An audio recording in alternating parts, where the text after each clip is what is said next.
Good morning everyone. সবাই কেমন আছো? আশা করি সকলে আমার মতোই ঠিকঠাক আছো।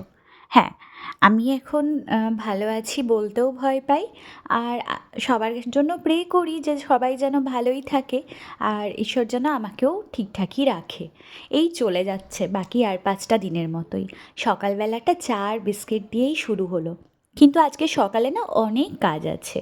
এই যে দেখো, স্নান করে সকাল সকাল আমি রেডি হয়ে গেছি।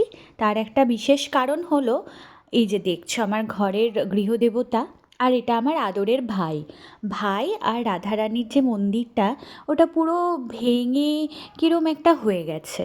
কিন্তু মা কোনোভাবেই কোনো কার্পেন্টারের হাতে এটা দেবে না। তার কারণ হচ্ছে যে যদি এটা নোংরা কাপড়ে তারা কাজ করবে, সেই জিনিসটা অশুদ্ধ হয়ে যাবে। আর প্রথম এইটাই তো কারণ। দ্বিতীয়ত কারণ হচ্ছে যে এই সিংহাসনটা কিন্তু আমার দিদুন আমার মাকে দিয়েছিলেন। মা যখন 5 বছরের মেয়ে ছিল, মা তখনই ঠাকুর প্রতিষ্ঠা করে, পুজো করতে শুরু করে। আর সেই সময় দিদুন এই সিংহাসনটা মাকে বানিয়ে দিয়েছিল। তার মানে বুঝতেই পারছো যে কত মায়া আর কত হৃদয়ের কাছে এই জিনিসটা। আর এই কলসিটা দেখছো, এটা কিন্তু আমার খুব ছোটোবেলাকার প্রিয় জিনিস। যদিও এখনও আমার প্রিয়। এটা আমার ঠাম্মির দেওয়া। হ্যাঁ, আচ্ছা তোমরাও কি আমার মতন দিদুন, ঠাম্মি, দাদু এদের সব দেওয়া স্মৃতিগুলোকে নিয়ে খেলাধুলো করো? আসলে আমি না এনাদের কাউকেই চোখে দেখিনি। হয়তো মা আর বাবার মুখে এনাদের গল্প শুনে শুনে বড় হয়েছি, তাই ওনাদের প্রতি অনেক শ্রদ্ধা ও ভালোবাসা আমার মনে সর্বক্ষণ থাকে। আর আমি না খুব মানে আকাঙ্ক্ষিতভাবে ওনাদের ভালোবাসা পেতে চাইতাম।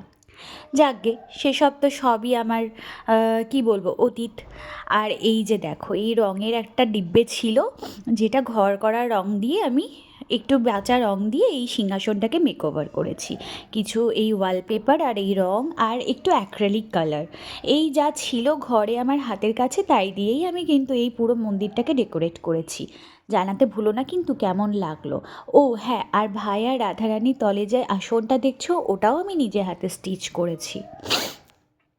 দিন শেষে মায়ের খুশিটুকু দেখে আমি অনেক তৃপ্ত।